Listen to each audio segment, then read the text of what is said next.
Being pregnant is supposed to be a happy occasion for a mother-to-be, with the knowledge that they've created new life and are about to experience the joys of motherhood. Unfortunately, it doesn't always end that way. Let's talk about Kelsie Schelling, whose pregnancy news turned tragic when she went missing in 2013.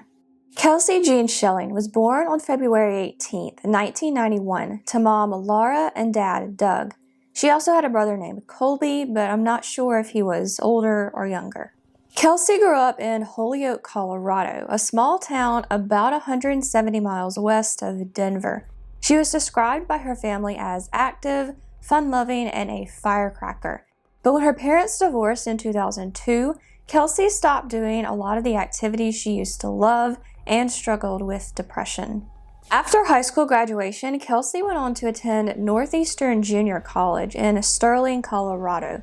She wanted to eventually get a degree in psychology and do something working with kids. It seemed like things were looking up for Kelsie, but Northeastern is also where the trajectory of her life changed.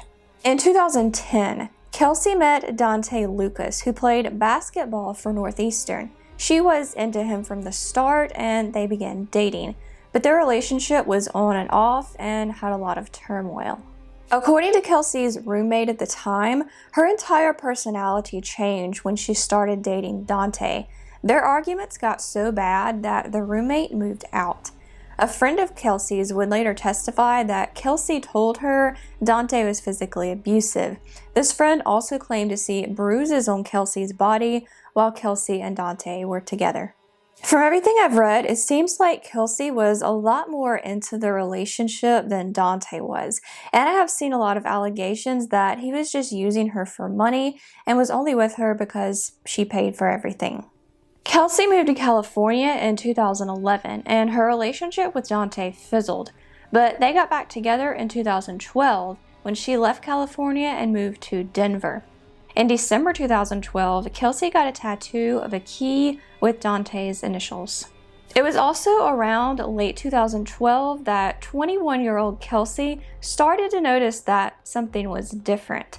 During the holiday season of that year, after taking 3 at-home tests, she told her parents she was pregnant. They were shocked, of course, but said they would be there for her. She told her friends about the pregnancy in January of 2013. I'm not exactly sure when she told Donthe, but he reportedly wasn't too happy about it. According to Kelsie's mom, Laura Saxton, Donthe said he would be there for his child, but his already fragile relationship with Kelsie was even more on the rocks. On February 2nd, 2013, Donthe sent Kelsie text messages asking her to come to Pueblo, Colorado, where he lived. Kelsie initially didn't want to go because they'd been fighting so much, and she assured him that he owed her nothing. The next day, February 3rd, Donthe asked Kelsie if she wanted to go on a road trip, but she said no to that too because she had a doctor's appointment the next day. On February 4th, that doctor's appointment confirmed that Kelsie was 8 weeks pregnant and due on September 13th. She sent her sonogram pictures to Donthe, who once again asked her to drive down and see him, saying he had a surprise for her. This time, she agreed. Kelsie left work that night around 8:40 p.m. and made the 2-hour drive from Denver to Pueblo. While she was on the road, Donthe sent her another text and asked her to meet him at a local Walmart, where she arrived just after 11 p.m. Sometime after she got there, he sent her another text, this time asking her to meet him at an intersection close to his grandmother's house, also in Pueblo. Around 12:30 a.m., Kelsie sent Donthe another text asking him where he was and complaining that she'd been waiting for him for over an hour. This is believed to be the last text message sent from her phone that was actually sent by her. A few hours later, Donthe called her phone, but pings indicated the phones were close together. It's not clear just why he was calling her. Police believe he was trying to find her phone. Other phone records and pings would later show their phones close to each other in the Pueblo area, including at Donthe's mom's house, his grandmother's house, and the Walmart where they were supposed to meet. In the early morning hours of February 5th, Laura Saxton got several text messages from Kelsie's phone, but they were written in a way that her daughter wouldn't normally write messages. Kelsie didn't show up for work that day and didn't call in advance to notify anyone that she would be out, which was unusual for her. The next day, one of Kelsie's coworkers, Savannah Martin, got a text from Kelsie's phone saying she was no longer having the baby because it was growing in the wrong place. She obviously thought this was weird. Both of Kelsie's parents and some of her friends tried to call her, but never got an answer. After a few days of not hearing from Kelsie, her mom, stepdad, and brother went to Pueblo and arranged a welfare check at Donthe's house. Donthe told Kelsie's stepdad that she had gotten to Pueblo between 3 and 4 a.m. on February 5th and that they'd slept at his grandmother's house. The next day, he claimed he took Kelsie to the doctor. According to him, after waiting for a while, she came out and told him that she had miscarried. Then she kicked him out of her car and drove off. Donthe also told Kelsie's mom that she'd gone back to California to stay with an ex-boyfriend. On the morning of February 5th, Donthe was captured on CCTV footage driving Kelsie's car to a bank, where he withdrew $400 from her account. Just after noon, he was seen parking her car at the Walmart they were supposed to meet at and leaving it there. The next day, February 6th, footage showed another unknown man driving it away. The car was found at a hospital on February 7th. Kelsie's parents contacted police pretty quickly and they interviewed Donthe. He initially denied having anything to do with Kelsie's disappearance or even being in a relationship with her. He also told them that Kelsie was with him at the ATM and then he dropped her back off at Walmart, but obviously security footage proved otherwise. He told police that Kelsie did drugs and may have taken her own life. On February 11th, a search warrant was executed at Donthe's house. On February 15th, he was arrested for identity theft for taking Kelsie's debit card and withdrawing money from her account. When police discovered that Kelsie would occasionally let Donthe use her debit card, those charges were dropped. A few months later, Donthe's mom's landlord found a substance in that house that appeared to be blood. Cadaver dogs also searched Donthe's backyard at some point, but nothing was found. Not too long after these searches, the house Donthe had lived in at the time of Kelsie's disappearance, which he had since moved out of, caught fire. Arson was suspected, but never proven. In the meantime, Kelsie's family not only organized their own searches, but started a website, helpfindkelsie.com. The site hasn't been updated in a couple of years, but it does have a lot more information and details that I couldn't go into here. I will leave a link to it below if you want to check it out. There's also an official Facebook page that can be easily accessed from the website. At some point in the investigation, Laura Saxton got a message from a man saying Kelsie was alive. He claimed Donthe had hired a friend of his to kill her, but the friend didn't do it. Donthe thought she was dead, but according to this man, the friend had actually sold Kelsie into sex trafficking. This man said he needed $50,000 to help rescue Kelsie, and he told Laura to bring the money to a man named Marcus who would meet her at a McDonald's in Vancouver. Unsurprisingly, Laura was skeptical, but still decided to meet with the man. She asked for help from Vancouver police, who agreed to go undercover but pulled out at the last minute. ABC News cameras filming for the show 2020 caught up with the man in the parking lot, but he left after a few minutes. This whole situation is believed to have been a scam. In 2015, Kelsie's parents filed a lawsuit against Donthe, his mother, grandmother, another family member, and 2 members of the Pueblo Police Department. According to the lawsuit, Pueblo police lied to Kelsie's family about how much forensic evidence they'd found in Kelsie's car. A private investigator hired by the family later found more evidence the police had missed.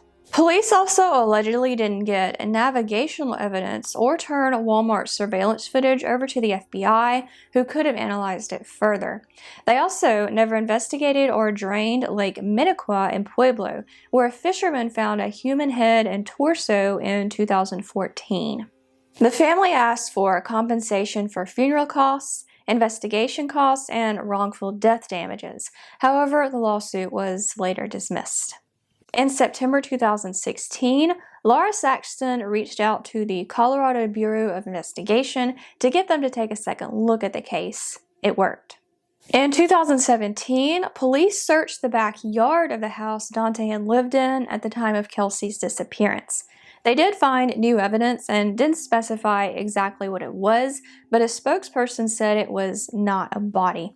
They also searched land in Pueblo, but nothing was found. In December 2017, Donthe Lucas was in the custody of Pueblo police facing armed robbery charges. It was here that he was also charged with first-degree murder in Kelsie's disappearance. He pled not guilty the following year and filed a motion in court saying Kelsie's father had actually killed her. I believe this is also what the defense would claim in the upcoming trial. After his arrest, Donthe also admitted he was the man in the surveillance footage who had driven Kelsie's car from Walmart to the hospital. Donthe's trial was delayed at least 4 times for various reasons, but finally started on February 3, 2021. Prosecutors said Donthe lured Kelsie to Pueblo to kill her because he didn't want to be a father. They claimed she was killed sometime between midnight and 3 a.m. in the early morning hours of February 5th. A man who is in jail with Donthe claimed Donthe told him Kelsie's body was buried somewhere where it would never be found. On the night of February 25th, while the trial was still going on, Roxanne Martinez was shot and killed at an intersection in Denver.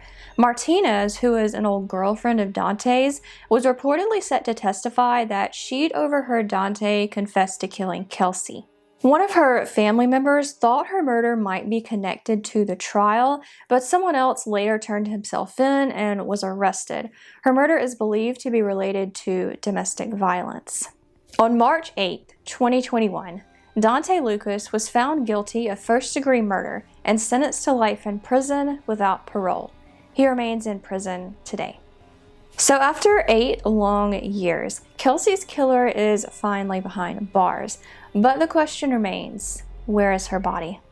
At a press conference right after the verdict, Laura Saxton said the following: "Obviously, I'm going to forever say she's never been found. So please, anyone, if you're going out hiking, keep searching. Don't give up on the idea." I know there are a lot of mountains in the Denver area, and I'd imagine Pueblo is no exception. Plenty of people have gone missing in mountain areas and never been found. There are a lot of cliffs a body can fall off or streams they can be carried down that can easily hide remains. There is another possibility. On the morning of February 6, 2013, there was an attempted break-in at a landfill in Pueblo. Someone had messed with a lock, but the landfill security camera didn't pick up anything but a pair of headlights. Was someone trying to get into the landfill to hide Kelsie's body there?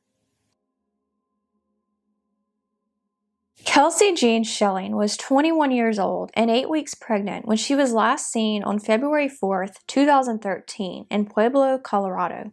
Kelsie was a white female, 5 foot 3 inches tall with hazel eyes and brown hair. She was last seen wearing a gray jacket, a black coat with fur on the hood, black workout pants, and brown Ugg boots. She was also carrying a pink bag with clothes and personal items inside, according to the Colorado Bureau of Investigation. Kelsie is presumed dead, but as of March 2021, there is a $50,000 reward for information leading to her remains. So that is the case of Kelsie Schelling. I've been following her disappearance for a while, but wanted to wait to cover it until there was a verdict in Donthe's trial. I really hope he's wrong when he allegedly says that her body will never be found. Thank you so much for watching, and I will see you next time.